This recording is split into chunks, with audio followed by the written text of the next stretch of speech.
Ou sei lá, ou que existe um cara que controla Barbudo, tudo. Ninguém tem prova disso. É tão Ninguém tem absurdo prova. quanto a Terra plana. Coisas sobrenaturais Só que a Terra plana tem provas ao contrário, né? Esse é o Sim, foda. sim. E Não, contra o fato É. da fisicalidade da Terra plana. da sim. fisicalidade. Agora, Da Terra plana espiritualmente, eu concordo. A Terra é plana espiritualmente. É isso, gostei. caralho.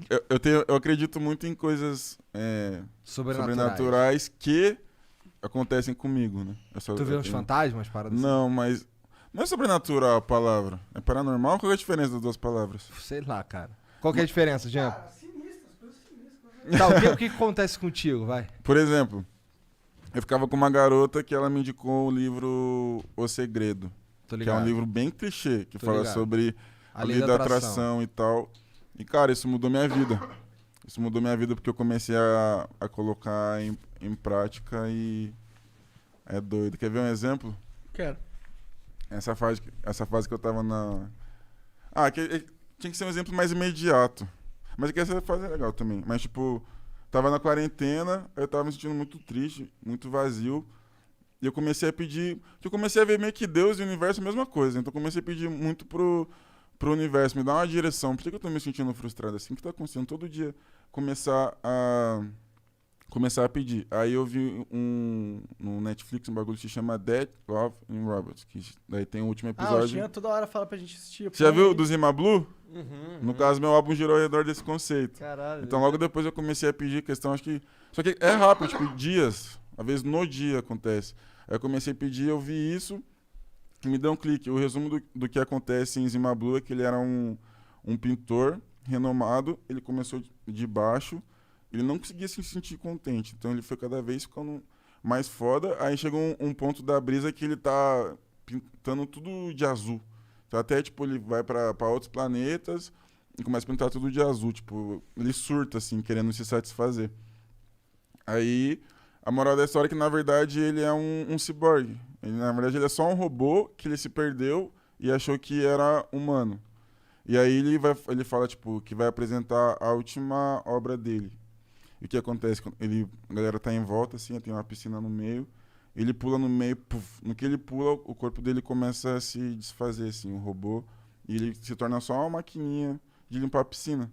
Daí conta a história que ele era isso, na verdade, e a dona dele foi evoluindo ele a um ponto que ele esqueceu que ele era isso. Então meio que eu peguei a moral da história que, tipo, ele se encontrou, ele voltou a ser feliz porque ele voltou à origem dele. Aí eu assimilei comigo, tipo, cara, eu tô muito preocupado em fazer música comercial, em querer agradar os outros, com a minha imagem, em querer a aprovação dos outros. Vou voltar pra minha origem, de voltar a fazer música porque eu amo. Simplesmente porque eu amo, fazer porque eu sinto. Aí tem o planeta que ele conta a história que ele foi fazer as modificações corporais dele, que ele achava que ele era humano, se chama Kharkov 8. Aí eu tatuei um 8 aqui, que eu tenho 8 disso, que eu achei incrível. E aí eu pesquisei também sobre o significado do número 8 na Bíblia, significava recomeço. Aí eu falei, caraca, se encaixou perfeito, amor, recomeço. Aí passou pouco tempo, eu achava que era isso, agora me encontrei, entendi. Caralho, sabe qual é o meu número da sorte? 35. 35? 3 mais 5, 8. 8. Aí, ó. Caralho. E aí o que aconteceu? Eu tava... Quantos anos você tem agora? Ah, não, 35. 35. Caralho. Tá no meu ano de recomeço. Ixi, incrível. E aí o que aconteceu? Eu achava que era isso, mas aconteceu coisas muito mais doidas depois. Eu já tava... Eu nem posso tocar muito nesse assunto, então vou falar bem por cima. Eu já tava bem frustrado com a gravadora que eu tava com o meu empresário, assim. Eu tava até sofrendo um abuso psicológico e isso ajudou a fuder muito minha saúde mental. Eu tava com ele ainda. Aí aconteceu o dia de uma discussão, uma briga. Eu cheguei no meu estopim, tipo, eu acordei assim num dia, logo depois do acontecimento, e eu surtei. Eu falei, mano, me recuso a trabalhar com esse cara. Eu nunca mais faço mais nada enquanto eu estiver com ele. Já era, tipo, nossa, eu surtei total, assim. E aí, graças a Deus, semana passada eu saí desse contrato. Boa. Tô livre.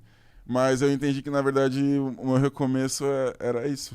A parte de eu pedir pra Deus pra me dar a direção do que eu tinha que ir. Eu achava que era só voltar pra minha origem musical, mas ele mudou toda a minha vida, porque a parada mudou totalmente. Eu tava morando numa casinha assim, zoada. Agora eu moro numa Pena Norte, já vou trocar de moto, trocar de celular, salário, cara, a quatro acontecendo.